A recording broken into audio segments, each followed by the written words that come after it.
All right, what's up, everybody? Good morning. It is Sunday. Trying to be in a positive mindset here, but the past 2 days was tough for the Orioles.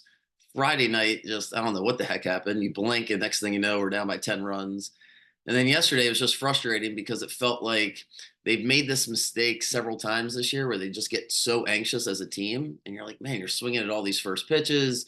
You're not making, and it's ironic because the first two hitters yesterday, Gunnar and Adley, both get the walk, and it just all of a sudden it felt like each guy that got up there was trying to win the game, swinging at some pitches that weren't great, not working Blanco as much as they should. And he was good. I mean, he was better than good yesterday. He's been great all season. So it's going to happen. We're going to lose, unfortunately, most likely 60 games this year. So the past 2 days, not great. And it makes today feel, I don't say like a must win because that's obviously not the case, but it does feel important. Suarez, his numbers are great, but if you've been watching him, he got lucky. Not the last start, but the prior two starts. Lucky is the wrong word, but he got out of a couple jams, worked his way, calmed down, and gave us a chance to win. But then his last start, he got rocked. Wasn't good, wasn't pretty. Lost all my prop bets, and it feels like today's a big start for him. The Orioles, I mentioned this the other day. My belief in what Elias will do and what I would do is just ride out the 6-man rotation when Kramer comes back. You have Burns and you have Grayson as the 1-2, and Irvin, kind of slotted there as the 3. Povich, he'll be on the innings limit, but he'll be able to pitch. Most likely won't make the postseason roster as they start watching his innings as we get later in the summer. But by all intents, I mean, he's fine right this second. He's been better than fine. So you got Povich there as 4.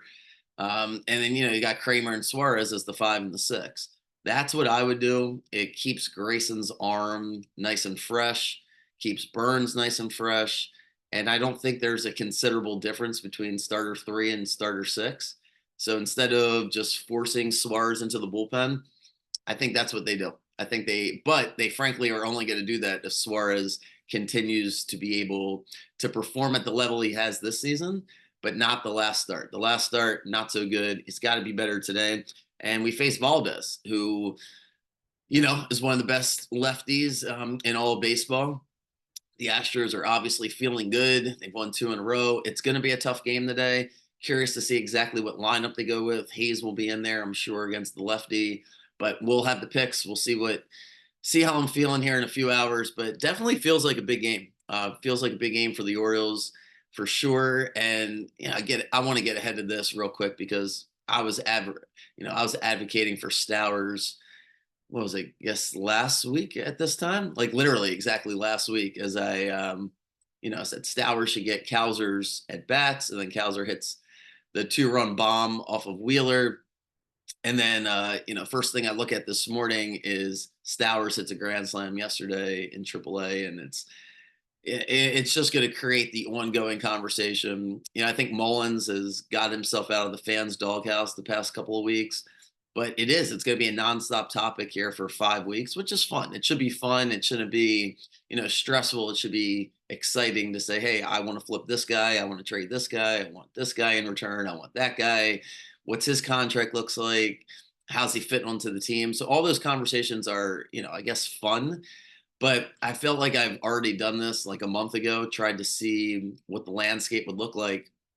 And every time I dive into it, and every time I'm like, well, that trade would make sense. I'm like, from Elias's perspective, I think we're just not going to make a big splash because you don't want to trade somebody where you don't want to trade the unknown. And Norby and Stowers and Kerstead and Kobe Mayo and Basalo, I know I'm butchering his name, the catcher, obviously Jackson. It's really, really, really, really difficult for the guy that built the team to say, you know what, I'm now known as the guy that traded away, a Hall of Famer for a rental.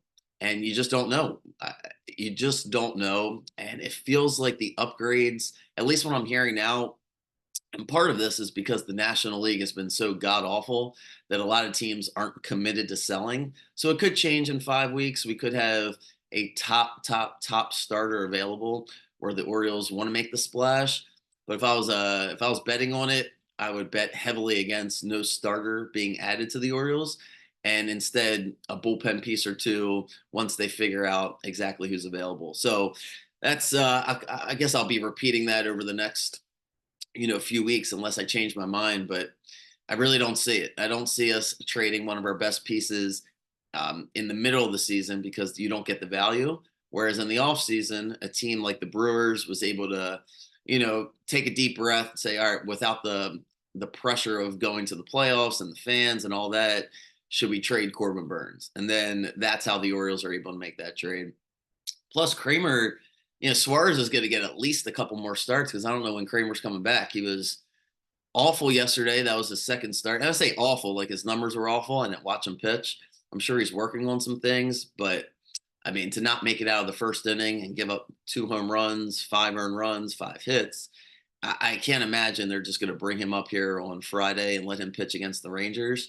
I would imagine he gets one more start down there, which means Suarez will get at least today's start, and then he'll get that Friday start against Texas. Yeah, and so I think that's. I don't want to harp too much here on the Orioles and be negative because hell, it happens. I guess the frustrating part from a gambling perspective is, how do you know when the bats are going to stop? So I was going to write that in there yesterday. Like, and I don't want to blindly just take over, 3.5 or 4.5 runs with the Orioles every single game. But when, baseball's a streaky sport and when a team's rolling, you don't want to run away from it. And I felt like scoring 7 runs in the, what was it, the 8th inning on Friday night was going to propel us yesterday. But I guess it was the opposite because they were just too anxious. Felt like everybody was trying to hit a home run, and they're gonna have their hands, full today with Valdez. He is awesome. He's one of my favorite pitchers. With it, just got a lot of swag. He's got a lot of energy up there, and if he gets out of that first inning, it could potentially be a long day for the bats. So I probably will go more with Suarez. Excuse me, today. But again, I'll see exactly what the Astros lineup looks like, see what our lineup looks like. Happy for Jack yesterday. And I know I've said this before. The guys that are following and listening when we're doing the podcast, Jack is not full time betting every single day, which frankly is a blessing for me. Like as I build out this team, if I'm asking people to be honest, if you have a real job and you're not betting lots of money on sports betting, then you're going to naturally have a day or two where it's just not important to you. It's not a priority. So he always apologizes like, "Oh, I'm sorry I didn't have a game." And I'm telling you guys this just so you understand is I don't want him to just give me a game. I mean, we can all do that. Anybody listening can say, "Hey, I'm going through the games today and I have a feeling this team's going to win, or I have a feeling this team's going to win." And frankly, anybody can write 3 sentences about it. Like that's not the most challenging thing. What I'm looking for is the authenticity behind it. So we can actually say, you know what, this is a guy that when he talks about the game or he shares his insight, I feel better about potentially following him or potentially not betting the initial team I was betting because he went the other way. And last night was a good example, with the college baseball. That's more of his wheelhouse. He loves baseball. He played baseball. He's watching it. And yeah, he wins the Yankee Braves game also. But when I saw the college baseball write ups, my first thought was he's probably going to win that because he hasn't given me, he told me, hey, most likely I'll have some college baseball here over the next few weeks. This was a couple weeks ago. And it never really materialized. And I was like, well, you know what? For him to bet on this game yesterday with the underdog made me feel like maybe he just didn't love the other games. So I just wanted to add that in there. If you ever see, sometimes if I can say, hey, Jack has no picks today, I will. But also, it's somewhat of a last minute decision. The rule that I gave him is I need the picks at least 45 minutes before because the last thing I want, one of my customers to be like, oh, that's great. Jack went 4-0 yesterday, but I didn't see the games. So that part is super frustrating. So that's why I put the 45-minute rule in there. That's why we do Telegram. So it can be instantaneous. But yeah, if he doesn't have anything, I'm happy for him not to have anything. And that's why I don't play anything every day. Like I have an opinion on all these baseball games, even though I'm not watching every game. I know who wins and loses every game.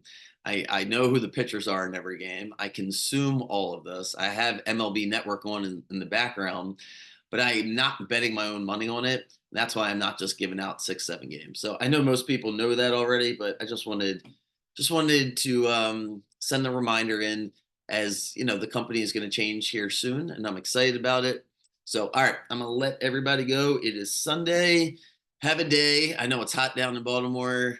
So whatever you're doing, stay hydrated, and hopefully we get out of here with a win, get back home. And it's not easy. You got the Guardians, then you got the Rangers, then we go out west to Seattle, Oakland, and then we finish with the Cubs and the Yankees before the All-Star break.